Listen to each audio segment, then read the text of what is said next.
The world has just ended. The men who now own you speak a language you do not understand.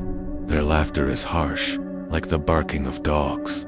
Your wrists are bound with coarse rope that bites into your skin. Smoke rises from your burning village, stinging your eyes and choking your breath.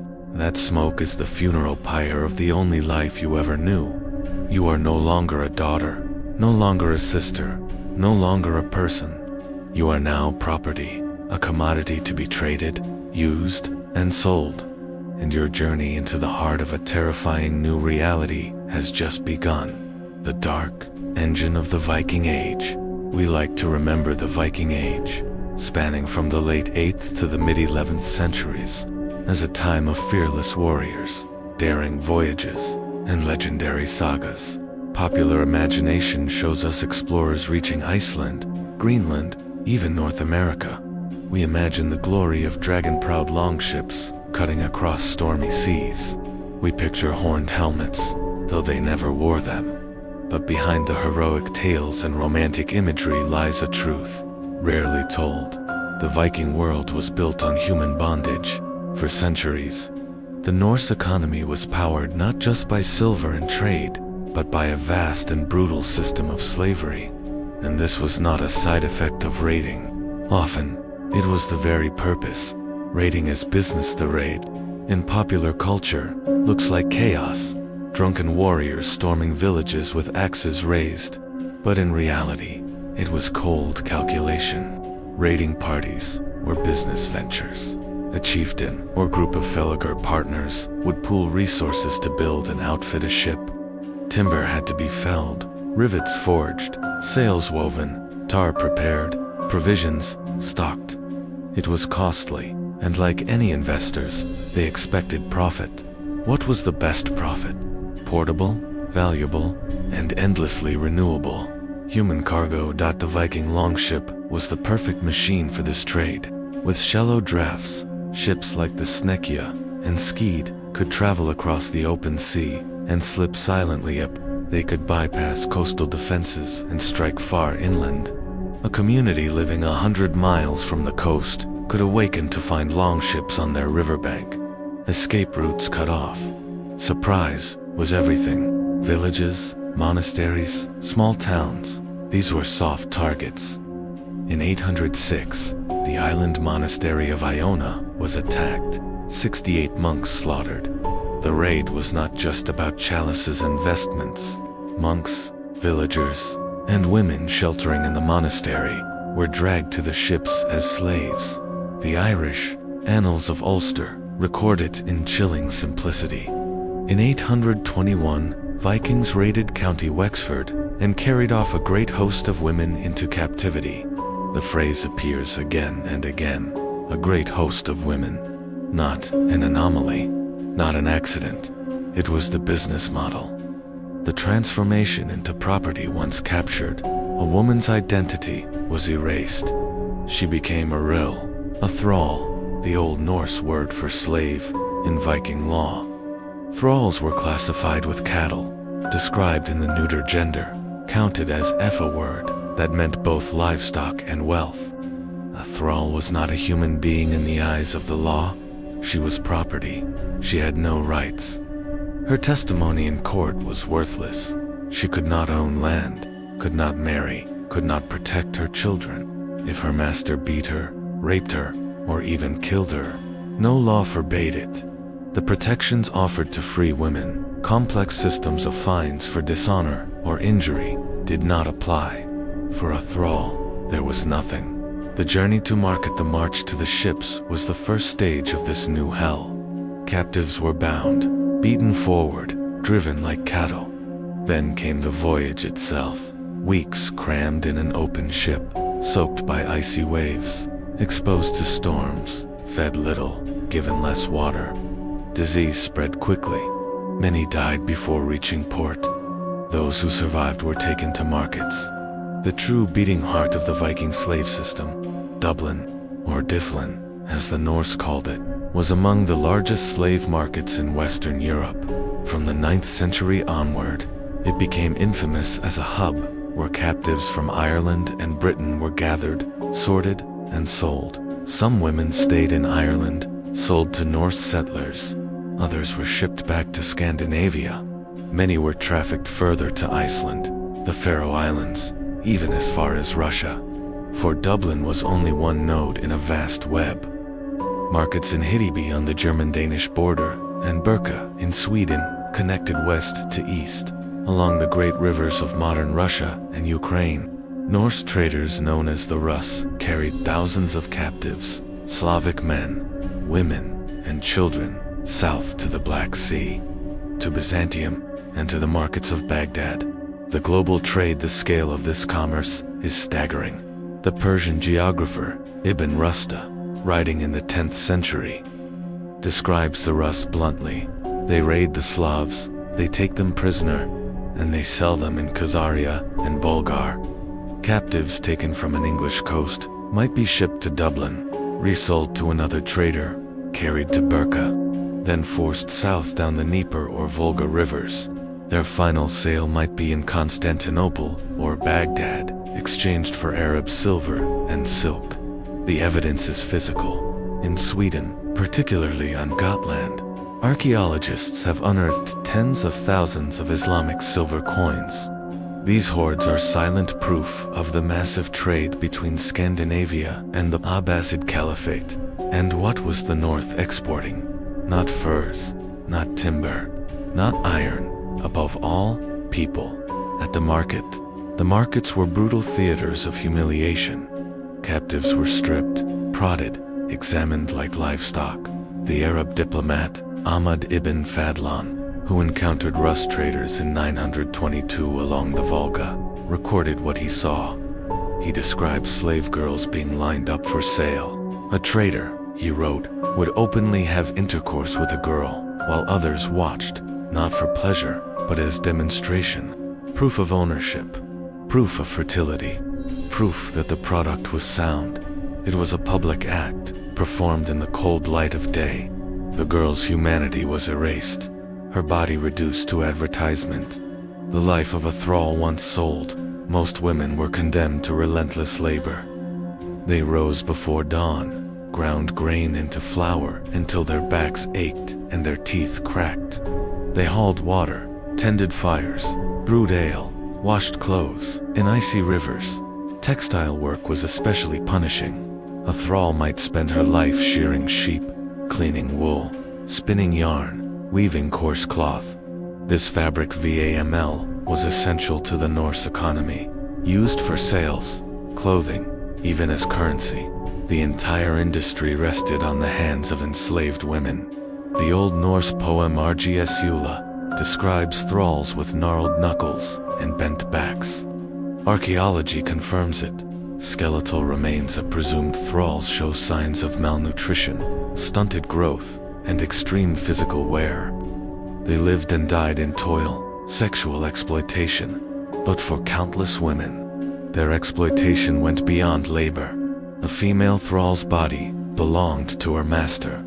Sexual use was not a crime, it was ownership. The sagas, though written centuries later, reflect this norm clearly. Chieftains often kept concubines, enslaved women taken in raids. These concubines were called frilir. This was not secret adultery. It was socially accepted, even expected. The Laxdela saga tells of Melkorka, supposedly an Irish princess captured in a raid. Her tongue was cut out, perhaps to silence her. She was sold in Norway, taken to Iceland as concubine to a chieftain, and became the mother of his son. Yet her status never rose above thrall.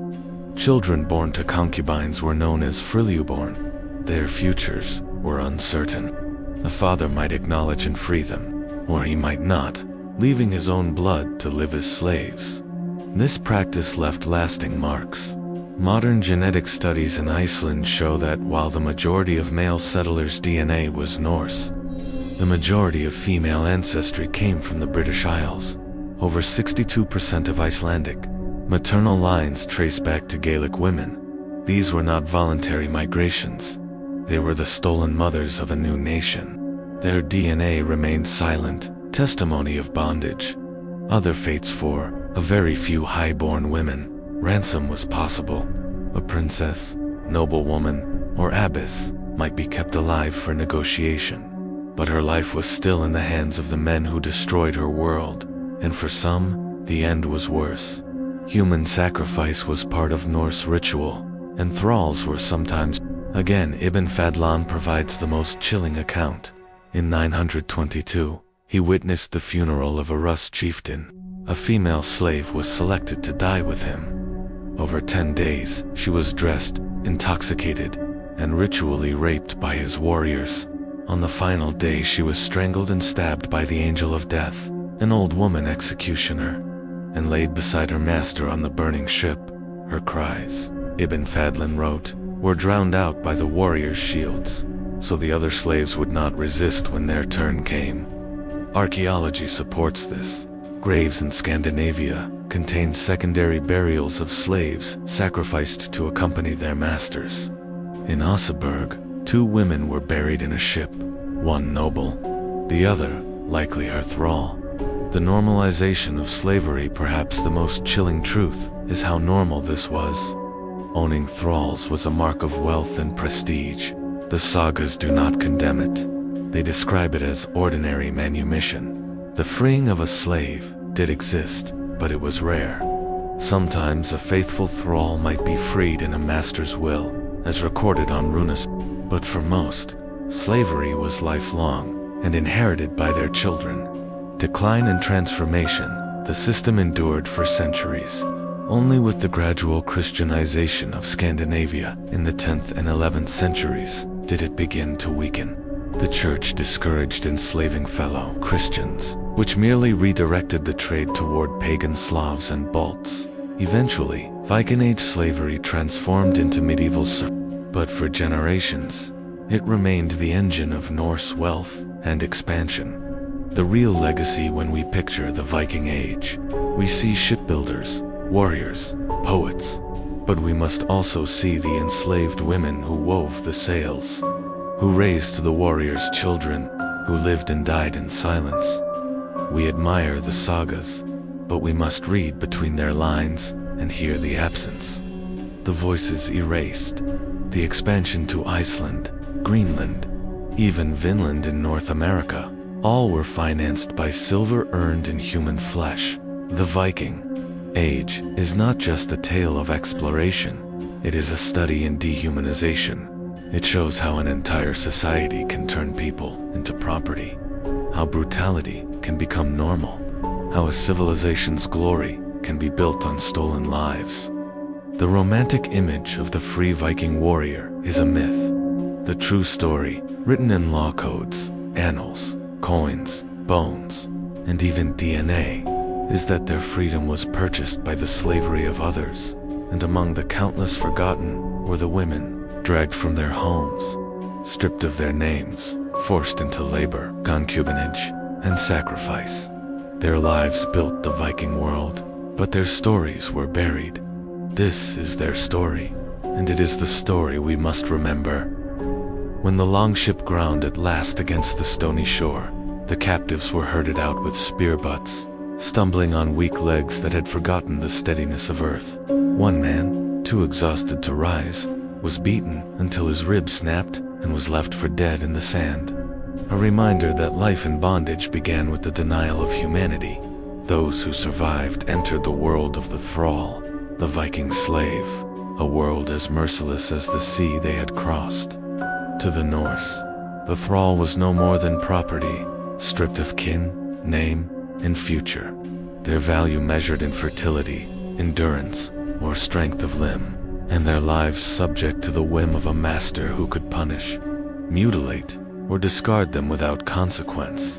Entire families were torn apart at markets such as Dublin, where pale captives were prodded, inspected, and sold to buyers from Scandinavia, the Baltic, and the great Islamic cities of the East, where Norse traders carried them along the Volga to Baghdad and Samarkand, in exchange for silver dirhams that still lie buried in Swedish hoards. In the farmsteads of Norway and Iceland, thralls ground grain until their hands bled, chopped wood until their backs broke, carried water until their legs gave out, while women endured not only endless domestic labor, but also the nightly dread of being dragged to their master's bed, their children born into slavery, their bloodlines shackled for generations. Punishment was swift and cruel. Noses or ears sliced off, eyes gouged, bodies beaten beyond recognition. Escapees hunted through forests like animals, their corpses displayed as warnings. And yet, despite the enormity of their suffering, thralls were written into the sagas only as shadows, nameless figures serving as backdrops to the exploits of heroes, their deaths recounted with the same casual indifference as the slaughter of livestock. Even the gods of the Norse reflected this hierarchy, granting honor and Valhalla to warriors while condemning thralls to silence and oblivion. For centuries this system was normalized, its brutality invisible because it was profitable, fueling raids, settlements, and the expansion of the Viking world, until Christianity seeped deeper into Scandinavia in the 11th century, carrying with it the notion, however imperfect, that all souls were equal before God. Slowly, under pressure from kings seeking favor with Christian Europe, slavery gave way to serfdom, a different but slightly less absolute bondage. By then, millions had lived and died nameless, their labor stolen, their stories erased.